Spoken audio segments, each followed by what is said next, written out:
Good evening, good afternoon, whenever you're listening to this. Let me start by saying I'm Casson. My role at school is Vice Principal and I look after the pastoral teams here at school. So that means I'm in charge of looking after your child. One of the things I would say is that I've been here a while. Some of you may have been my previous pupils from this school and other schools. And I would say to you, I've given this talk a number of times, but I've never quite done it like this. So maybe you can teach an old dog new tricks. You can be the judge. Okay, I'm going to start by telling you about the pastoral team, the people who will look after your child. Okay, I've obviously myself, and I work very closely with Mr. Wilson, who's the assistant principal. So we are the two people who coordinate the team together. The other person, or the other people that are very important to you, you will have already perhaps heard from Mrs. Burr, and Mrs. Burr is the progress leader for your child's year group. There's also Miss Rice, who is the assistant progress leader, and they are the people on a day-to-day basis who have knowledge, experience, and are able to sort out any issues that you feel that your child may have. I should say at this point that sometimes this talk sounds a bit doom and gloom because I talk about people who are here to sort problems out. I anticipate you won't have a problem, but it's a bit like your insurance policy when you go on holiday. If they're here, maybe you won't need them. So here goes with some of the other colleagues who are around. Underneath or working with progress leader and assistant progress leader is a team of very experienced tutors. They're very experienced in the fact that worries, anxieties, problems that are brought up, particularly by new students who don't know their way around, can be easily solved. They know how to keep calm, address the issue, and move on. So I would reassure you that your child will be put into a group with somebody who will know how to look after them, reassure them, and settle them in as quickly as possible. At the moment, I can't tell you who that will be for your child, but be reassured they are an experienced member of staff. Wider than those people, and people who look after all year groups, have roles within the pastoral team, and they may be available to your child if necessary. We've got the bridge manager, who is Mr. Wiggins. This is quite a unique role in school, and I'm not sure that any other schools have quite the same thing. It's something that we've developed and we've put in to try and support young people who may be finding things a little bit difficult in the classroom, a little bit anxious, and need to be nurtured more into the classroom. So Mr. Wiggins will help out there.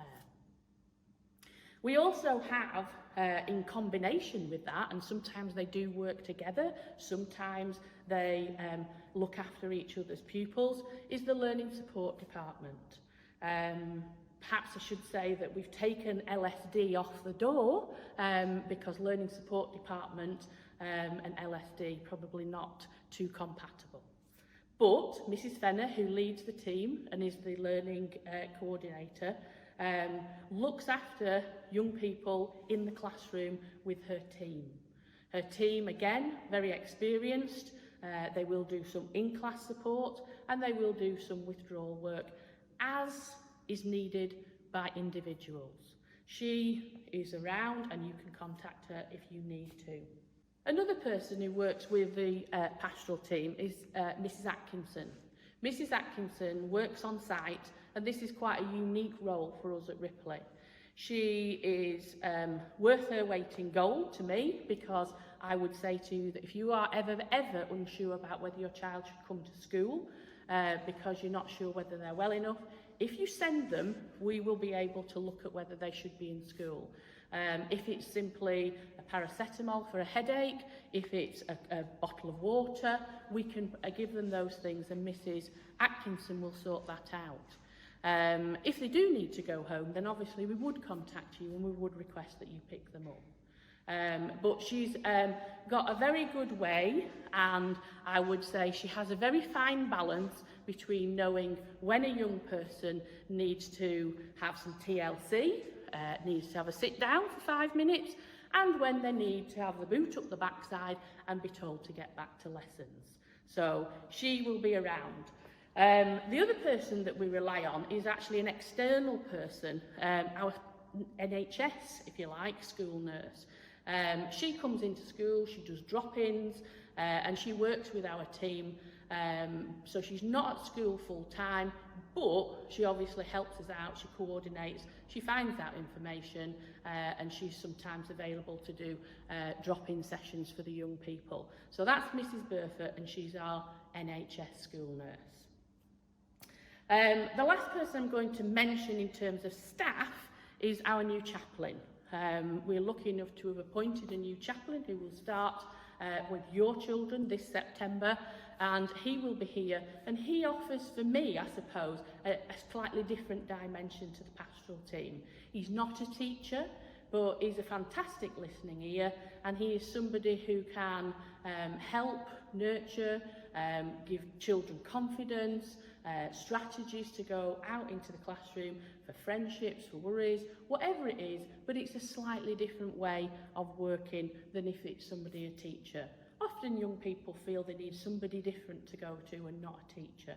So that's what Michael will offer us. The last and final people I'm going to mention on the pastoral team are actually not adults. They are our young people. Our young people are our biggest asset. And those of you who are listening to this, in some years to come, you will be our biggest asset. And as such, we want to use you and to give you positions of responsibility. A number of young people in the senior years have got a position of a transition ambassador. Some of them will act as peer mentors. Some of them will work in departments. But they are also a great source of advice for our young people coming in who may be feeling worried. So you can expect to see somebody coming round to your form who will answer your questions, tell you what to do, give you the real story, tell you which queue to get into at lunchtime. Those are all the things that are very important, I know, as you come to Ripley. Okay, so that's the team, okay? Now, one of the biggest changes, I think, for a lot of young people coming to Ripley is that you might have to come on the bus. We have 14 buses that deliver young people to Ripley in the morning and collect them in the evening. And this is possibly the thing that is causing the most angst and most people worry about, because it's something absolutely and completely new. So, there are a number of buses come from all over the district. There are buses from the south via Blackpool and Preston. There are buses from the north, which go as far up as Hornby and Kirkby Lonsdale. And there are buses, obviously, over towards Heysham, Morecambe, Overton. And obviously, there are some young people who come from up on the hills from Quarmer and Abbeystead. So you can see we cover a large area. Those buses are commissioned to deliver children to school, and unfortunately I do have to tell you that there are no free bus passes these days, and you have to pay to travel. There are a number of different routes in which you might have to pay, in the sense that not all buses you can pay at the driver. Some of those buses you would have to buy a pass for the term or the year, but we can give you more information about that. Remember, on the bus, the only adult on the bus is usually the driver, and really I'd rather the driver was concentrating on where he's going on the road.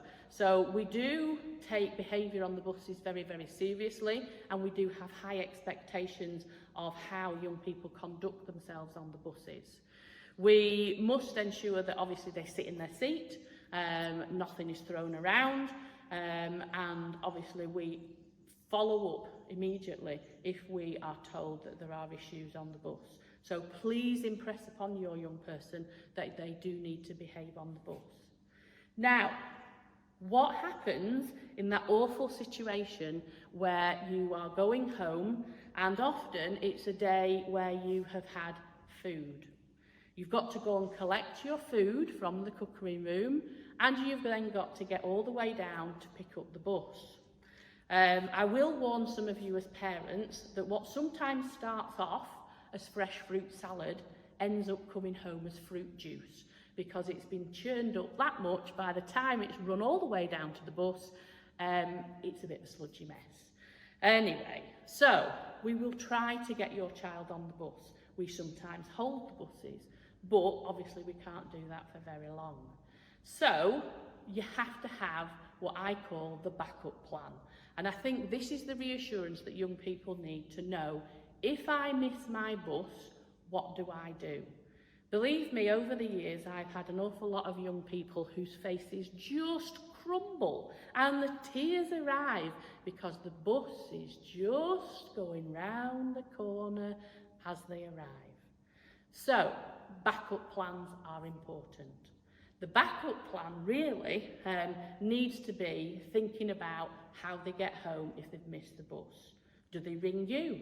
Do they ring their emergency contact person? Do they walk into town to meet you because you work in town? Do they walk to the bus station? Do they go to a location where a service bus would be? It doesn't matter what, as long as they know what the procedure is. One of the advice or pieces of advice I would give is know where the bus station is. A number of buses obviously can be picked up at the bus station. So usually it's a good idea in normal circumstances to actually try the route out. Get a bus to school, walk up through town and then return through town and get to the bus station so you know what you're doing. One of the things I always think is that sometimes you need to look for route markers so that you know exactly where you're going to go. For me, this is usually public houses, but most of those are shut at the moment. For young people, it's usually fast food takeaways. So if you think if you start at Ripley and you've got down to the crossing, you go past Subway, Kentucky Fried Chicken, you keep walking past the Cornish pasty place, you keep going past McDonald's, you ignore Domino's and the bottom Subway, turning left, and you're at the bus station. So if you follow that, they'll obviously get to the bus station. The people at the bus station, the inspectors, are usually very, very helpful for young people and will point them in the stand, the place where the stand is for their bus. So, have a backup plan. Make sure that's in place. Other things regarding buses is that we're absolutely over the moon that you're choosing to come here. And we know that for some people who are travelling an awful long way, bus passes cost a lot of money. We are able to give some in form of a top-up grant, some money back to people. We've put some money aside, and if that is something that you would like to apply for, there will be details on the website. Finally, if for any reason you think you might be eligible for the very golden ticket of a free bus pass, which are very few and far between, you would need to ring Pupil Access, and that's 01524 581134. I want to mention to you about uniform. Obviously the uniform is pretty standard, and those of you who have other young people in school, we've not changed the uniform, and I deliberately do not do that on a regular basis because it incurs cost. Buying the uniform as a one-off at the beginning of year 7 is a costly expense, I know that, but don't forget, once you've bought it, they wear it every day, so if you work out the cost per day, it's not too bad. Certainly better than those designer trainers that they usually want. Anyway, there are some compulsory items. These are badged, and these must be bought from the uniform shop. There are other items such as the shirts, the red socks for the PE kit, for example, your shoes. You can buy those at any outlet and obviously try and look for some discount if you can get it. The badged items from the shop, there are shops in Morecambe, Lancaster and Garstang. The Lancaster shop, at this time of me recording, is open 9:30 till 4:30, and they will take returns 4:30 till 6. And they are looking to open the Morecambe and Garstang shop as well very shortly. The other thing that I would say is that we do have very specific rules on girls' skirts and trousers.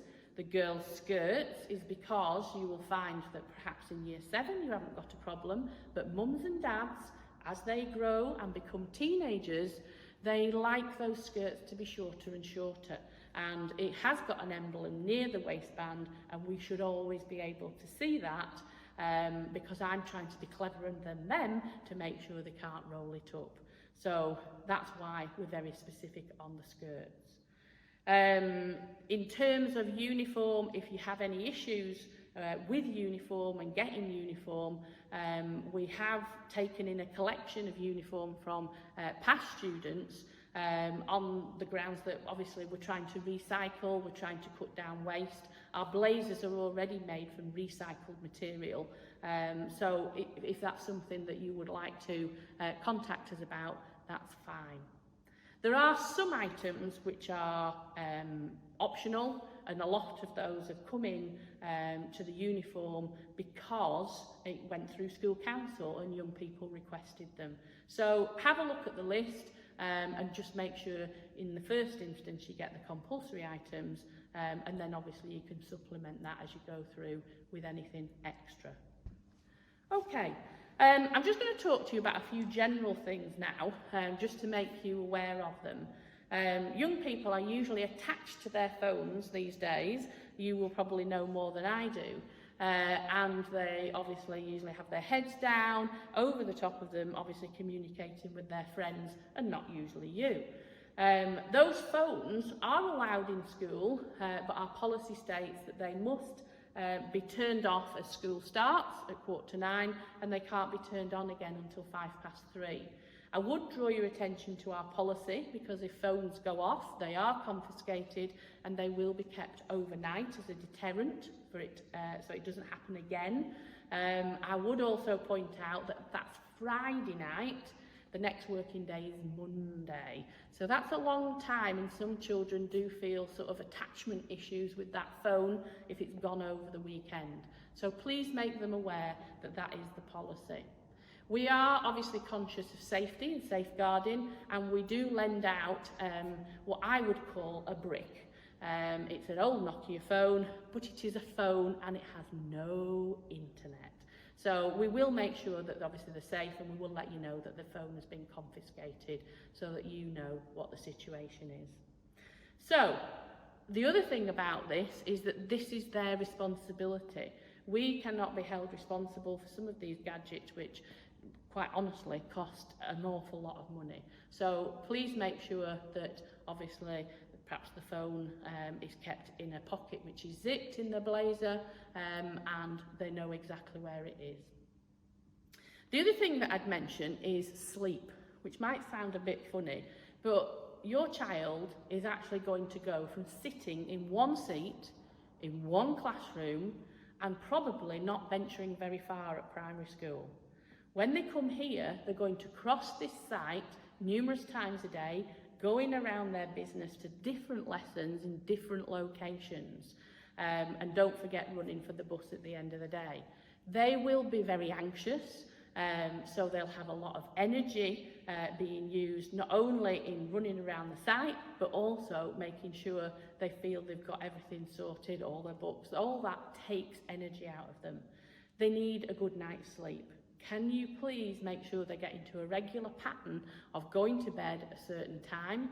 I would quite honestly make sure that their phones, their gadgets stay downstairs so that they can actually get a good night's sleep. But please be aware they will be jiggered, right? In the first few weeks, they will probably get to half term and you might find that they sleep.